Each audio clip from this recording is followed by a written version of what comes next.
Asek, Opo. wala pa po ba tayo dito sa Pilipinas ng gamit to track? I mean like kung saan computer or location yung mga scammers na ito? Meron po bang ganun?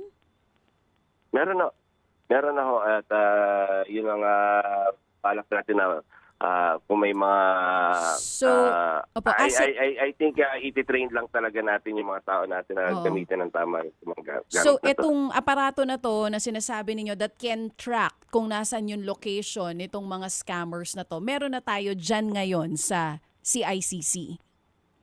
Meron na ho, hindi ko lang ho babanggitin muna DJ Okay Chacha po. yung mga pangalan. Pero the capability is there.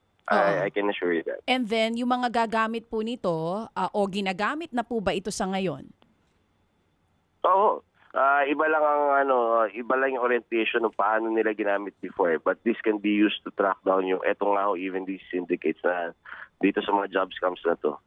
Mhm. And gaano po ba kadami yung tauhan po natin na kumbaga sasawata or magta-track dito sa mga scammers na ito? Enough po ba yung tauhan nyo dyan Ayun sa ang CICC? And yung capability din po halimbawa to use yung aparato na yon na para matrack po sila kung nasaan ang location nila dito sa Pilipinas.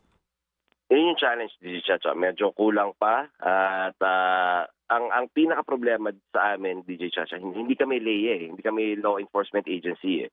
So we started planning for this na nung 2 months ago pa lang nung first council meeting si Secretary Henry Aguda being the chairman of the CICC Council po. Kinausap na ho yung mga iba't ibang partners natin na gumawa na ng talagang task force to joint memorandum circular para ho etong isa to sa tututukan natin yung online scams four focus crimes ang gusto natin tutukan sa CICC online scams, illegal online gambling, threats to our infrastructures, yung mga hacking natin and yung fake news and troll farms.